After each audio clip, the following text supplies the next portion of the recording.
Tenemos al señor ministro de Defensa en la línea, el ministro Pedro Sánchez. Ministro, gracias por atender a Caracol Radio. Buenos días para usted. Gustavo, buenos días y buenos días a todos. Muchas gracias. Ministro, ¿siguen los bombardeos, haya o no haya niños reclutados ilegalmente en los campamentos? ¿Cuál es la posición del ministerio y del gobierno hoy? Sigue empleándose todas las capacidades del Estado colombiano, todos los medios legítimamente disponibles para proteger a dicho pueblo, obviamente bajo criterios básicos que es el derecho internacional humanitario, buscar siempre prevalecer la vida sobre la muerte, buscar siempre recuperar a nuestros menores víctimas del reclutamiento forzado, que es un crimen de lesa humanidad, un crimen de guerra que no prescribe, que es perseguido internacionalmente y que conviertan a estos menores en combatientes ilegales para causar daños y participar en las hostilidades, lo que les hace perder la protección que dan las diferentes normas. Ministro, ¿cuántos bombardeos van en el último año? Se lo pregunto porque habíamos entendido que solamente se hacían contra el Clan del Golfo, pero lo que vemos es que se están haciendo contra todos los grupos. ¿Cuántos van en total? Este año en total van 8 bombardeos, de ellos 3 contra el cartel de las disidencias de Mordisco y 5 contra el cartel del Clan del Golfo. El año pasado fueron 5, de los cuales 1 contra el cartel del Clan del Golfo y 3 contra las disidencias de alias Mordisco. Señor ministro, lo de los jóvenes y los niños, pues obviamente lo lamenta usted también como ministro de Defensa y el presidente y yo y todos. Pero la pregunta es, ¿por qué solamente hasta ahora los colombianos nos estamos enterando de los menores muertos en bombardeos hace semanas? ¿Por qué no en su momento?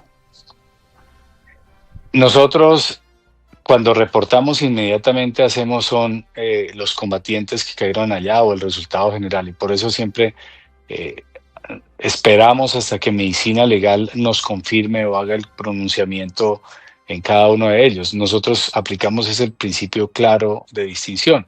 Y en este caso, obviamente, por la magnitud que hubo en el bombardeo, que fue una afectación supremamente grande en el Guaviare, pues, y también entendiendo esa tragedia que se ve detrás del conflicto, pues se anunció.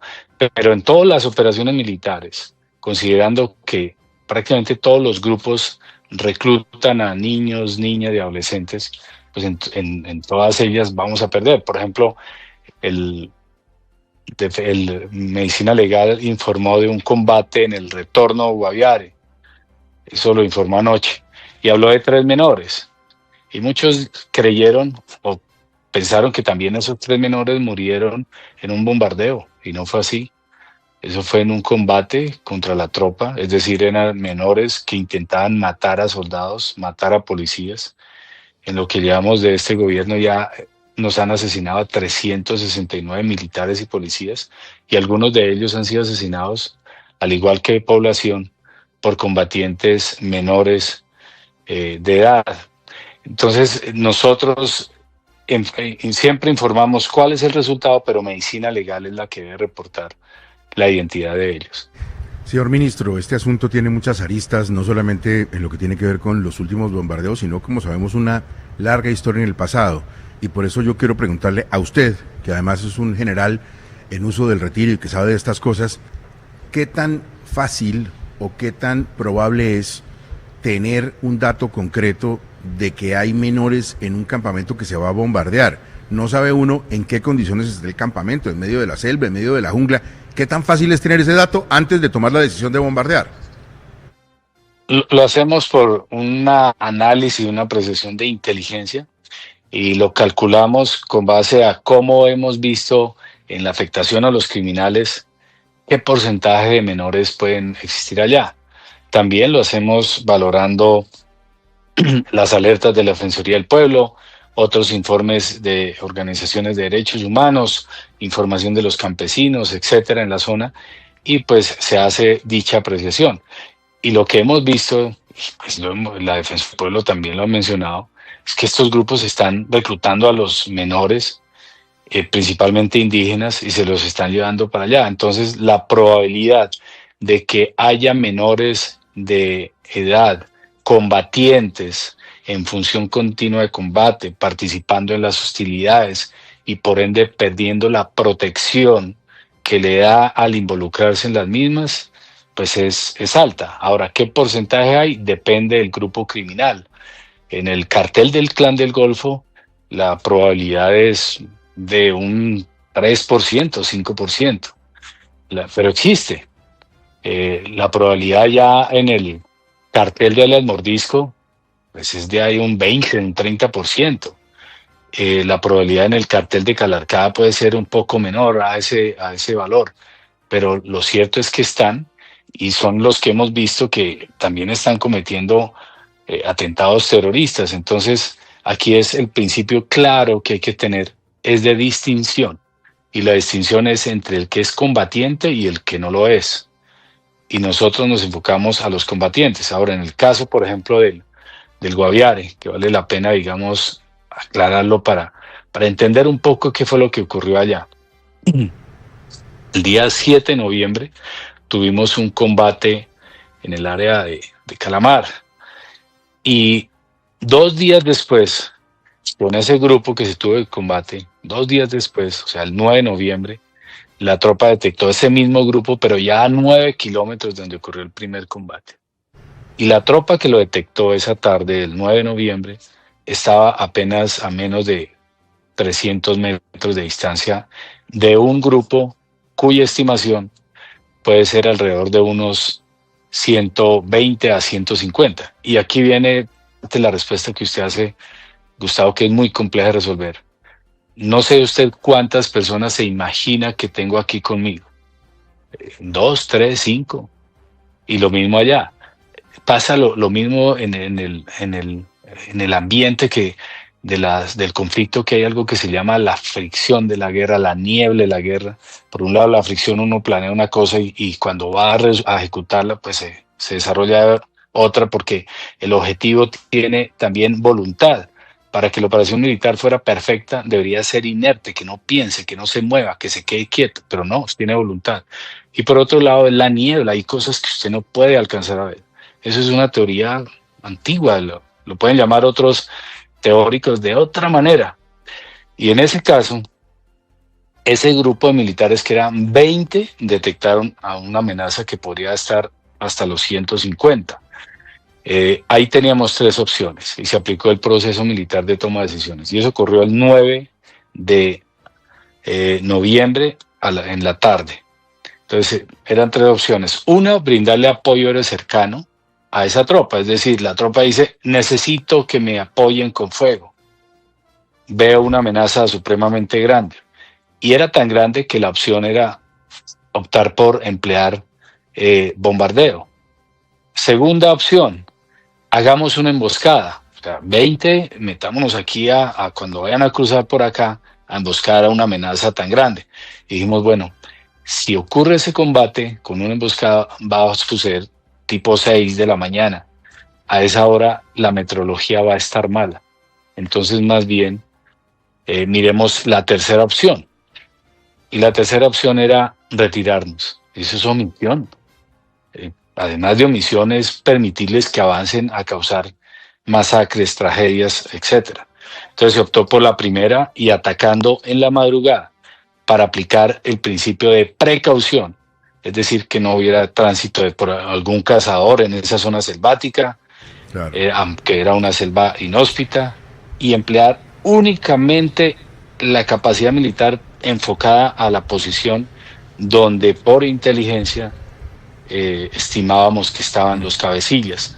Se seleccionaron todos los medios y métodos disponibles, pero ante una imperiosa necesidad. Era supremamente necesario. No haberlo hecho, estaríamos lamentando la muerte de militares o de policías o de civiles, y el dolor para Colombia sería mayor. A ver, ministro, yo le quiero plantear lo siguiente. Sé que uno puede hacer distinciones, pero de todas maneras, un menor que está reclutado también es una víctima porque se lo llevaron a la fuerza y lo reclutaron. En fin, pero le pregunto a usted, si hoy usted tiene la seguridad de que hay unos menores en un campamento que van a bombardear, ¿usted ordena de todas maneras el bombardeo o lo detiene? Todas las situaciones son diferentes y hay que aplicar unos principios de una necesidad militar. Se lo hago de la siguiente manera, a una escala menor y en un contexto bastante diferente. Si el escolta de Miguel Uribe se da cuenta que ese menor iba con el arma y la saca y va a dirigirse a atacar, a matar a Miguel Uribe, ¿qué debería hacer el escolta? ¿Quedarse quieto? Pues obviamente actuar, pero buscando el mínimo daño al atacante, pero ese mínimo daño debe garantizar que su neutralización no vaya a causar la muerte del protegido. Entonces, eso llévelo a otra escala. Entonces, aquí yo creo que el debate, si bien es cierto, es válida la pregunta, debe ser en torno en qué tiene el Estado para protegerlo, y esto es claro que son estos medios, y se le debe dar la oportunidad al Estado que lo proteja, o si no vamos a terminar se va a terminar creciendo este cáncer, y ya no vamos a tener un 20 o un 30% de combatientes menores en esos grupos, sino un 60, un 80, un 90%, y vamos a ver casos muy graves, muy delicados. Tenemos que ser conscientes de ello. Entonces, frente a esa pregunta, pues se evaluará, se hará un proceso militar de toma de decisiones, acorde a la necesidad militar, a los principios de precaución, de proporcionalidad, de la ventaja militar que también se analiza, al principio de humanidad, y causando el daño únicamente necesario, no mayor a ello. Diana Saray, la escucha del señor ministro de Defensa. Ministro, una situación similar vivida en el 2019 le costó precisamente la cartera al entonces ministro Guillermo Botero, cuando 8 menores cayeron en un combate en San Vicente del Caguán. ¿Usted hoy tiene el respaldo del presidente Gustavo Petro? ¿Se queda en la cartera? El señor presidente de la República tiene un respaldo absoluto, pero absoluto, a la fuerza pública y también a buscar la paz. Sé que es muy polémico para muchos, pero el presidente de la República se la ha jugado por la paz total, que es una ley aprobada por el Congreso, que es una política de Estado, no es de gobierno, que es una política que le ha abierto todas las oportunidades a estos grupos, les ha dicho vengan para acá, hágale por este lado. Es que ha sido supremamente amplia esta oportunidad que le da a estos grupos que recuerdo muy bien cuando estábamos rescatando a los niños allí en la selva, que son los mismos principios que he aplicado. O sea, para mí eso es sagrado. O sea, salvarle la vida a un menor lo hago con todo, pero siempre uno va a tener esos dilemas que uno podría decir éticos. Y cuando tiene esos dilemas éticos, pues tiene que irse a las normas que le dan alguna orientación, un marco de actuación. Cuando estábamos rescatando a esos menores, este criminal mordisco asesinó a 4 indígenas, si mal no recuerdo. 4 indígenas menores. Entonces el presidente ha optado por esa línea de la paz, pero también no ha tenido duda, porque ya lo mencionamos, él dijo recientemente que eran 12 y ya con el de Arauca ya son 13. Ese es el 13 bombardeo. Y muchos dicen, pero ¿por qué vuelven hasta ahora? No se acuerdan que hace más de un año ya habíamos hecho bombardeos. No se acuerda. Y por otro lado, él ha sido el principal, como comandante supremo de las Fuerzas Armadas, como su responsabilidad que tiene el presidente de proteger a todos los pueblos, a todo el pueblo colombiano, ha dicho, seguimos empleando la fuerza pública, que es un respaldo absoluto.